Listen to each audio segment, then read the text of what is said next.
في العطلة سالات وجا وقت القرايه. هاد لا فيديو غتكون باختصار عامر بمعلومات اللي غادي يفيدوك في الايام الاولى ديال الدخول الدراسي ديالك، يعني شنو خاصك دير شنو ما خاصكش دير والى اخره. والاغلبيه دابا كتكون عندهم موتيفاسيون باش زعما يبداو عام جديد ويقراو مزيان، داكشي علاش حنا غنستغلوا هاد الفرصه وغادي نتكلموا على هاد الموضوع. ما تنساش ابوكوس ديك الساعه ديما كنتي كتشري السيروات والدفاطر والادوات، كتكون موتيفي الصراحه في داك الاول العام، وانا متاكد ان الاغلبيه وقع في هاد البلان. ما علينا، كيف العاده قهوه ولا اتاي وجيب حداك واسمع لي مزيان شنو غادي نقول لك. نتسقاو ندخلوا في الموضوع. المهم الشباب، عندك 4 ديال الحوايج حطوهم في القمه بالرجوله. اولهم اللي هي الصلاه، ثانيا السبور، ثالثا نعس بكري، رابعا كل ماكله صحيه. المهم دابا تكلمنا على الحوايج الاساسيين، ندوزو للحوايج الاخرين. اولا اللي هو المظهر ديالك، خاص ضروري تبان في مظهر اللي هو زوين، ومن الاحسن تحاول تاخذ الدوش حيت يخليك تبان نقي، وضرب معاه شي حوايج اللي يكونوا نقيين. هادشي غيساعدك باش تثق في راسك وغتحس بالراحه النفسيه. ثانيا اللي هي الريحه ديالك، راه ضروري تكون فيك ريحه زوينه. خذ شي بارفان اللي تكون ناضيه، طبعا ماشي ضروري تكون غاليه ولا رخيصه، غتاخذ الحاجه اللي مناسبه لك. ثالثا كون انسان اجتماعي، يعني حاول تخلي واحد الانطباع اللي هو زوين عليك، هكا غتخلي الناس ترتاح معاك. وحاول دير صحاب، طبعا كنقول صحاب اللي هما زوينين وعندهم اهداف، وبعد على داك النوع اللي كيقول لك راه ما عندنا ما نديرو بقرايه كدا، هادي النوع اللي ديما ديموتيفي،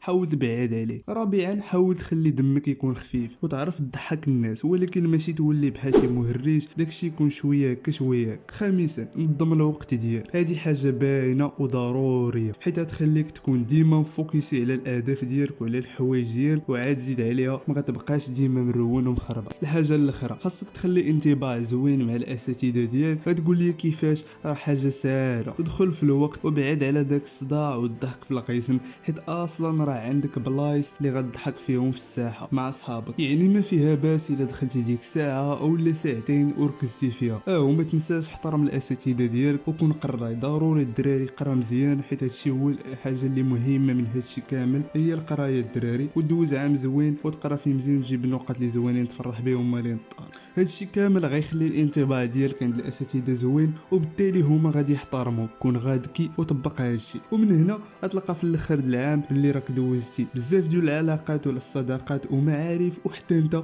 غتلقى بزاف د الحوايج تطوروا فيك. سو ها هو الشي بين يديك. تلاقاو فيديو جديده ان شاء الله، راك تما.